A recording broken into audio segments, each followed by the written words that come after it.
Rebel Without a Cause, 1955 film starring James Dean, his final movie before the untimely death of the young actor in a car accident shortly after this film's release.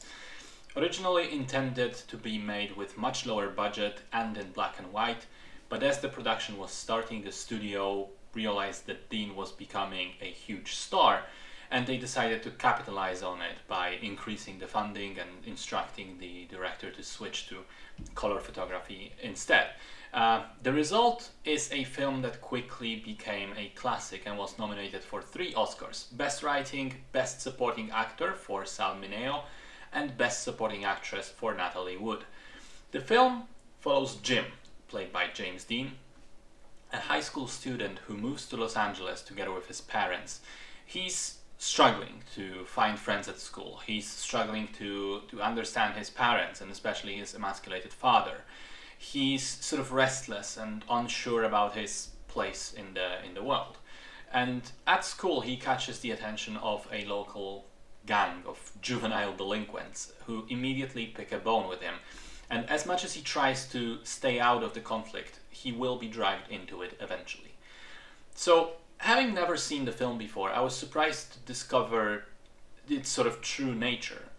You see, in my imagination, it was going to be a movie about this young rebel, about a person who's a troublemaker, sort of a cool guy who takes no shit from anyone and gets into fights and so on. And to an extent, you could say that it is, except maybe the troublemaker part.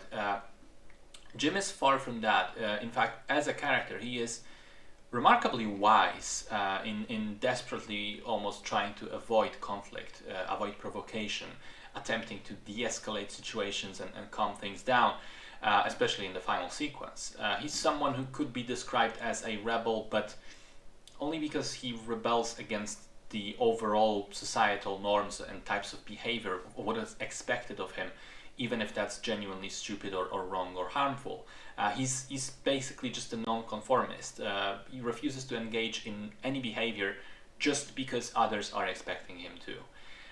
And his failure to stay out of all those things is really the main source of conflict in the film. He himself realizes that he's different and he doesn't fit in with the world around him, but that world forces him to play along, sort of against his will.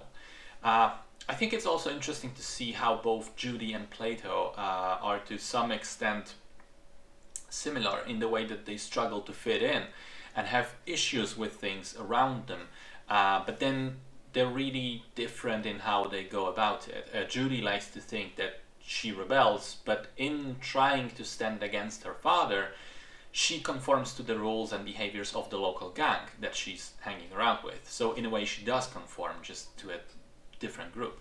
And Plato, on the other hand, he takes his rebellion too far. He gets mad at the world around him and ends up causing harm to himself and to others.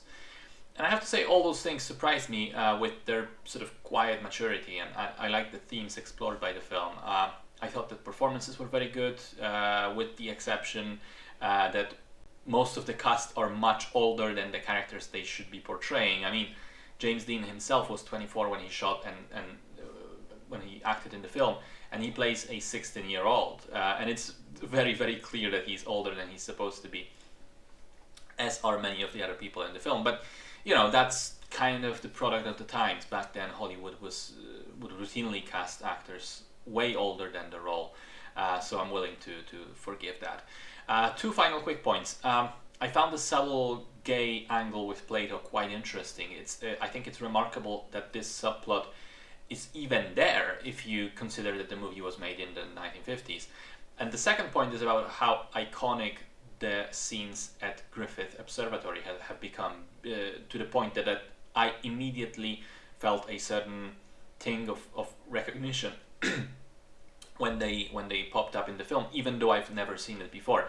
It shows that the movie sort of outlived itself, that it lives on in general consciousness, and I think deservedly so, because it is quite good.